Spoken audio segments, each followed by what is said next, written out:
Hello my testing.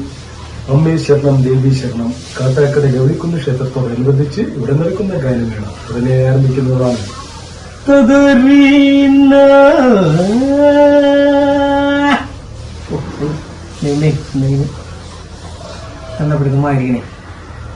First ഗാനം ആലപിക്കുന്നത് നമുക്ക് ഏവർക്കും പ്രിയങ്കരനായ ചിഞ്ചിലം മണി. പിന്നെ എങ്ങനെ എന്താ പെടുന്നമായിരിക്കും ഇമാതിരി ആയിരുന്ന പേരല്ലേ കേട്ടിരിക്കുന്നത് എന്താ പെടുത്തുന്നത് എനിക്കറിയാം പാട്ടാങ്ങൾ പാടേ. ഞാൻ ആലപിക്കാൻ പോകുന്ന പാട്ട് ഹരിമുരളി. ഹരിമുരളി അങ്ങനെ കൊണ്ട് പറ്റൂടെ? ഞാൻ ഹരിമുരളി കഴിഞ്ഞ പ്രാവശ്യം പാടില്ലേ? നാളെ പാടി ഓർമ്മണ്ടല്ലേ കമ്മറ്റിക്കാരന് കിട്ടിയത്. എനിക്ക് ആലപിക്കാതെ നമുക്ക് പ്രമോദമാണ് ആ സുമ പാടാം.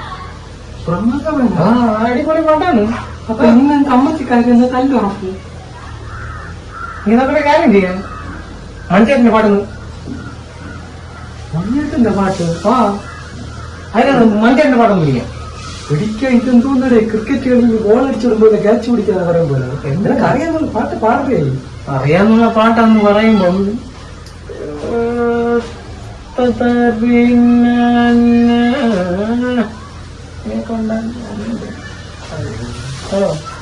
അറിഞ്ഞു പെട്ടെന്ന് പാടാൻ പറ്റി പാടുന്ന നാട്ടുകാർക്ക് എണീറ്റ് തുടങ്ങി.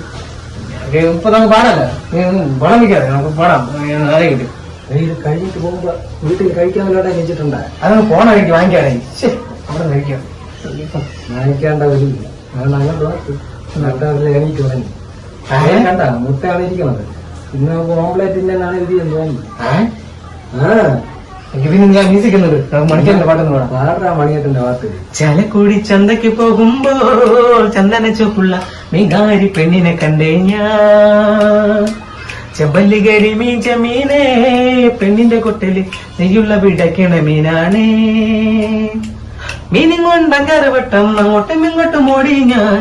മീനും കൊണ്ടഞ്ചാറുവട്ടം അങ്ങോട്ടും ഇങ്ങോട്ടും ഓടി ഞാൻ.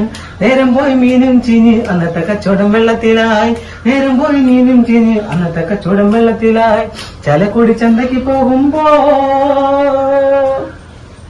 ചന്ദന ചോപ്പുള്ള മീങ്കാരി പെണ്ണിനെ കണ്ടേ ഞാൻ. Thank you. Thank you very much. അംബേശ്വരം ദേവീശ്വരം.